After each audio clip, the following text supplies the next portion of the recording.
കാസർഗോഡ് മത്സരിക്കുന്ന ഒരു സ്ഥാനാർത്ഥിയെ പോലും ലജ്ജിപ്പിക്കുന്ന രീതിയിൽ മുസ്ലിം മംഗമാർ കാട്ടിക്കൂട്ടുന്ന പേക്കൂത്തുകൾ, രാഷ്ട്രീയത്തിൻ്റെ പേരിൽ അവർ അരങ്ങ് തകർക്കുന്ന ഭീകര രംഗങ്ങൾ ഈ ഉമ്മത്തിന് ഭീഷണിയായി, ഈ ഉമ്മത്തിന് ശാപമായി ഭവിച്ചിരിക്കുകയാണ്.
പ്രിയമുള്ളവരെ, ഈ കാണിച്ച വീഡിയോയിൽ ഉള്ള ദൃശ്യങ്ങൾ മുസ്ലിം സമുദായത്തിലെ സ്ത്രീകൾ പരസ്യമായി രംഗത്തിറങ്ങി അന്യപുരുഷന്മാരോട് ഇടപഴകി ഇസ്ലാമിക ചരിത്രത്തിൽ കേട്ടുകേൾവിയില്ലാത്ത വിധം അവരുടെ രാഷ്ട്രീയ ജ്വരം ബാധിച്ചതിൻ്റെ പ്രതിഫലനങ്ങൾ പുറത്തിറക്കുന്ന രംഗമാണ് നമ്മൾ കാണുന്നത്.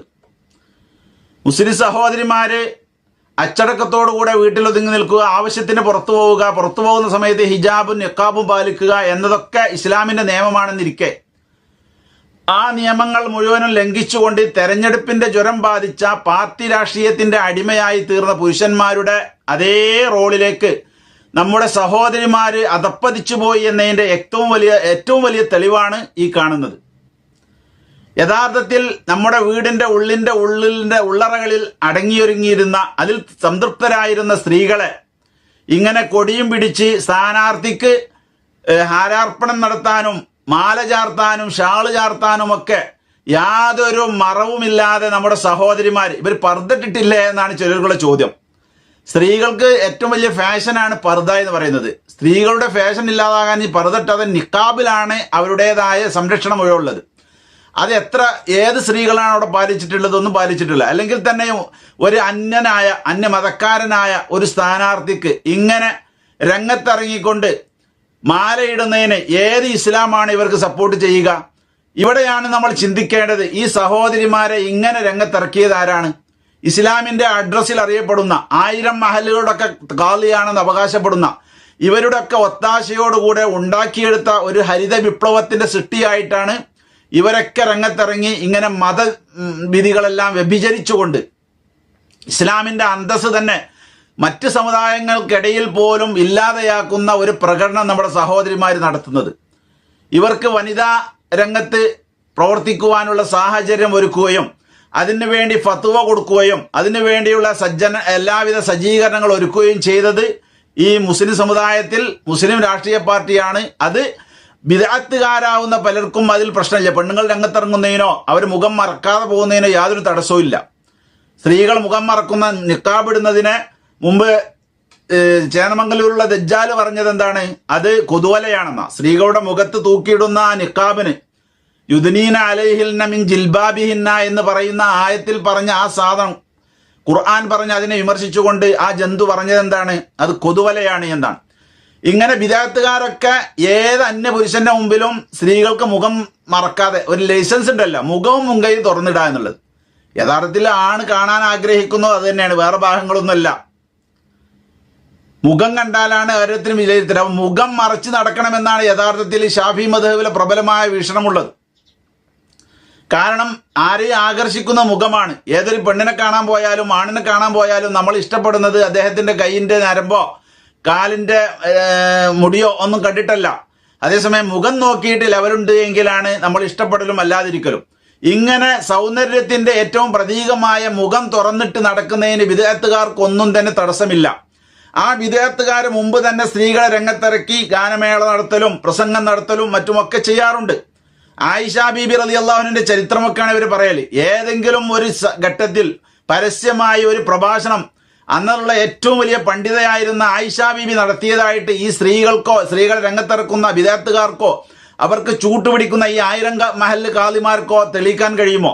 അതുകൊണ്ട് ഈ സ്ത്രീകളെ ഇങ്ങനെ ലജ്ജയില്ലാത്തവരായി പുറത്തുവിട്ടതിൽ ഈ തൊപ്പിയും ഇതൊക്കെ വെച്ചതായ ഈ കുടുംബത്തിലുള്ളവർക്ക്, ഈ പാർട്ടിയെ നയിച്ചവർക്ക്, ഈ പാർട്ടിയിൽ മാർഗനിർദ്ദേശം നൽകിയവർക്കൊക്കെ പങ്കാളിത്തമുണ്ട്.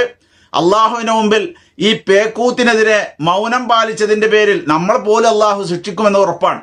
അതുകൊണ്ട് ഇത്തരത്തിലുള്ള തോന്നിവാസങ്ങൾ തുറന്നു പറയുമ്പോൾ നമ്മൾ പാർട്ടി വിരുദ്ധനാകും എന്ന് വിചാരിച്ച് തുറന്നു പറയാതിരുന്നാൽ അള്ളാഹുവിന്റെ കോടതിയിൽ ഓരോരുത്തരും ഉത്തരവാദിയാണ്. സതുദ്ദേശത്തോടുകൂടെ പാർട്ടി എതിർക്കാൻ ലക്ഷ്യം കൂടാതെ മുസ്ലിം സ്ത്രീയെ ഈ രംഗത്ത് ഇറങ്ങാൻ പാടില്ല. ഇതിനെ ഇറക്കിയത് ആ പാർട്ടിയാണ്. ആ പാർട്ടിയുടെ അപാകത പരിഹരിക്കണം. ഈ കാര്യങ്ങളൊക്കെ പഴയ അവസ്ഥയിലേക്ക് കൊണ്ടുപോകണം. ഈ സീരിയസ് ആയ യുഗത്തിൽ നിങ്ങൾ ഇങ്ങനത്തെ ഒട്ടോപ്യൻ നയമെന്ന് പറഞ്ഞാൽ നടക്കില്ല മുസ്ലിമരെ എന്നാണ് എങ്കിൽ നിങ്ങൾ നിങ്ങളുടെ നയമായി നേരെ ചെന്ന് ചാടുന്നത് ഏത് കുഴിയിലാണ് എന്ന് എല്ലാവർക്കും അറിയാം. അതുകൊണ്ട് ഉത്ബോധിപ്പിക്കുവാൻ ബാധ്യതപ്പെട്ടവർ അത് ഉത്ബോധിപ്പിക്കണം. അതിൽപ്പെട്ട ആളുകളാണല്ലോ ഇതൊക്കെ നടത്തുന്നത് എന്നാണ് നിങ്ങൾക്ക് ന്യായമെങ്കിൽ നാളെ മഹ്ശറിൽ അവരെല്ലാം നിങ്ങളെ കൈവിടും. നിങ്ങൾ ചെയ്തതിന്റെ പ്രതിഫലത്തിന് നിങ്ങൾ ഉത്തരവാദികളും അർഹരുമായിരിക്കും. അത് നല്ലതാണെങ്കിൽ നല്ലത്, ചീത്തയാണെങ്കിൽ ചീത്ത. അപ്പൊ അതുകൊണ്ട് ഇത് നല്ലതാണോ ചീത്തയാണോ എന്ന് ഈ സ്ത്രീകൾക്ക് അറിയില്ലെങ്കിൽ, അല്ലെങ്കിൽ അവർ രംഗത്തിറക്കിയ അവരുടെ ഭർത്താക്കന്മാർക്കും അവരുടെ ബന്ധപ്പെട്ട വലിയകൾക്കൊന്നും അറിയില്ലെങ്കിൽ അറിവുള്ളവരോടൊന്ന് ചോദിക്കുക. ഇനി പാർട്ടി രാഷ്ട്രീയമൊന്നും ഇല്ലാത്ത നല്ല സൂഫിയാക്കളായ ആളുകളുണ്ടാവുമല്ലോ, 2 ഗ്രൂപ്പിലും പ്രവർത്തിക്കാത്ത, അവരോട് പോയി ചോദിക്കുക, ഇതിങ്ങനെ ഇറങ്ങിയത് ശരി തന്നെയാണോ, ശരീഅത്തിൽ അത് ഹലാലാണോ ഹറാമാണോ എന്ന് ചോദിക്കുക. അല്ലാതെ ഞങ്ങൾ 1000 മഹലിന്റെ കാളി ഞങ്ങൾക്ക് പ്രസ്താവന നൽകിയിട്ടുണ്ട്, അവർ ഞങ്ങളൊപ്പം ഇരിക്കുന്നുണ്ട്, ഞങ്ങളൊപ്പം സെൽഫി എടുക്കുന്നുണ്ട് എന്നുള്ളതും മഹ്ശറിൽ പറയാൻ പറ്റില്ല. അല്ലാഹു സുബ്ഹാനഹു വ തആല ഈ ദുരന്തം ഈ സമുദായത്തിലേക്ക് ഇറക്കിയതായ സർവ്വ കാബാലികന്മാരെയും പാഠം പഠിപ്പിക്കുമാറാവട്ടെ.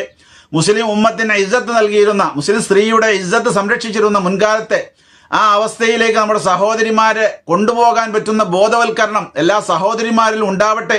മോഡേണിസത്തിലൂടെ ജീവിക്കണമെന്ന് മാത്രം നിർബന്ധമുള്ള, പറഞ്ഞതൊന്നും അനുസരിക്കാത്ത, മതവിധിക്ക് വില കൽപ്പിക്കാത്ത സഹോദരിമാരുണ്ടെങ്കിൽ അവർ നമ്മുടെ സംസാരം പരിഗണിക്കേണ്ടതില്ല. ആഖിറം രക്ഷപ്പെടണമെന്നുള്ള, ദീനിയായി ജീവിക്കണമെന്ന് ആഗ്രഹമുള്ള, തെറ്റ് വന്നാലും അത് തിരുത്തണമെന്ന് ഉദ്ദേശമുള്ള സഹോദരിമാരിലേക്കാണ് ഞാൻ ഈ സന്ദേശം നൽകുന്നത്. ഒരിക്കൽ പോലും ഈ കാര്യത്തിൽ ഇടപെടാൻ പാടില്ല. നിങ്ങൾ നിങ്ങളുടെ സാമ്രാജ്യം വികസിപ്പിക്കേണ്ടത് വീട്ടിലിരുന്നിട്ടാണ്. അത്യാവശ്യം നിങ്ങൾക്ക് വീട്ടിൽ നടക്കാത്ത കാര്യങ്ങൾക്കാണ് നിങ്ങൾ പുറത്തിറങ്ങേണ്ടത്. ഇറങ്ങുമ്പോൾ തന്നെ അന്യപുരുഷന്മാർ കാണാത്ത രീതിയിലാവണം എന്ന ഇസ്ലാമിന്റെ ചിട്ടവട്ടങ്ങൾ പാലിക്കാൻ നിങ്ങൾ നിർബന്ധിതരാണ്.